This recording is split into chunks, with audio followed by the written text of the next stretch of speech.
We will now go over study problem 6-2 from our textbook. We are given a company, Keown Corporation, and the market. Market can be the New York Stock Exchange or the Dow Jones Industrial Average, any index representing the overall performance of the market. And we are to find the average return and standard deviation for both this company and the market.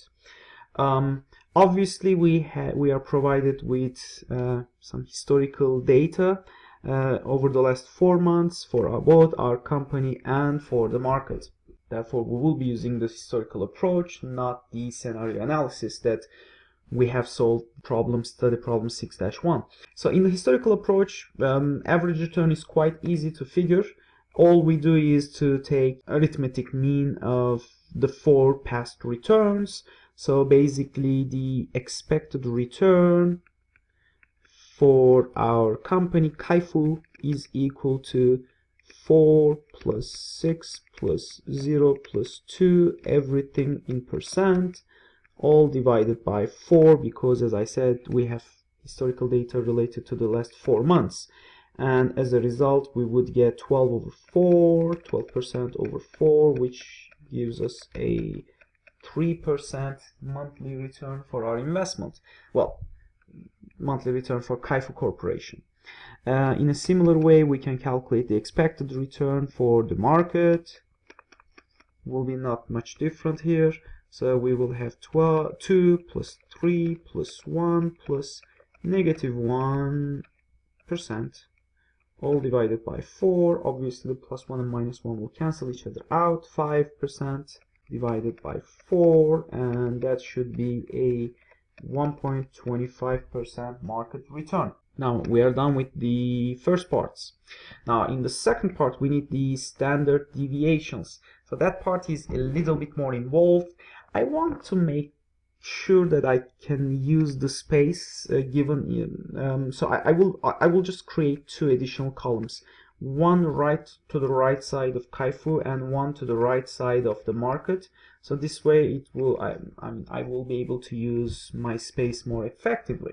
So when I'm about to figure out the standard deviation for Keown, all I need is the squared deviation of the monthly returns from the expected return. So therefore, all I will have here for the first row, I will get 4% return minus, let me just remove the percent signs and I will come back to it at the end. 4 minus 3 squared here, it would be 6 minus 3 squared. Why 3? Because that's our average return here.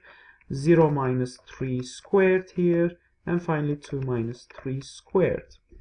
And these numbers would need to add up, so we need to add up these numbers.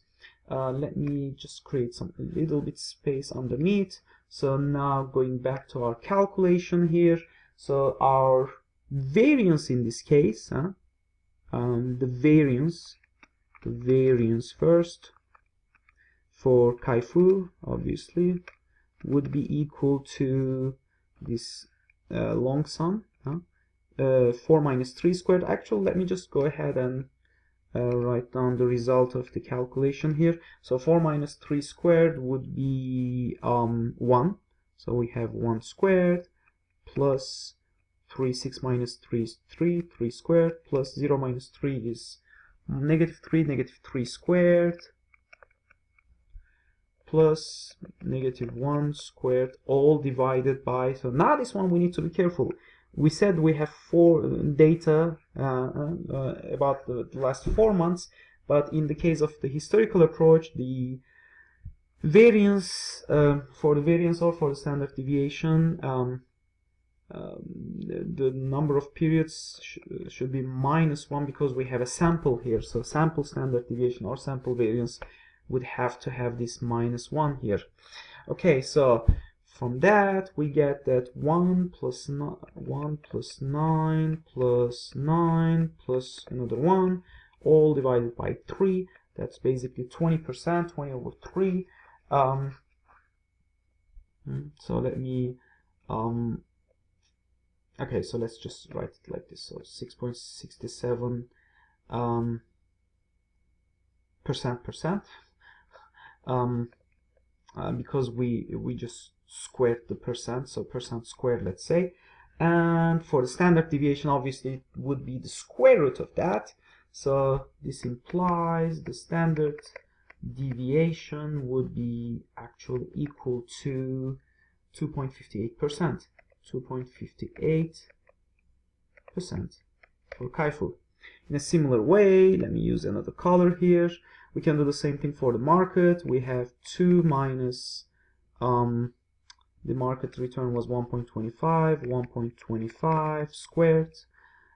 Here it would be 3 minus 1.25 squared. And then we have 1 minus 1.25 squared. And finally minus 1 minus 1.25 squared. So we have the variance for the market. Again, divide everything divided by 4 minus 1. So 2 minus 1.25 would be 0.75 squared. 0.75 squared. 3 minus 1.25 would be 1.75 plus 1.75 squared. 1 minus 1.25 would be minus 0.25 squared plus minus 0.25 squared. And finally minus 1 minus 1.25 would give you minus 2.25, everything squared. So that would so I just leave it to you to figure out what is the total here. And ultimately, when you calculate the standard deviation, I did it myself, so make sure you do it as well. You basically take the square root of this final result, and the square root of everything should give you 1.71%. So we are done with the second part of the problem as well. So for the individual investment, Kaifu Corporation, 3% is the expected monthly return, 2.58% is the standard deviation. We don't have to annualize anything here. And for market return, monthly market return is 1.25%, whereas the standard deviation for the market is 1.71%. And again, we don't have to annualize.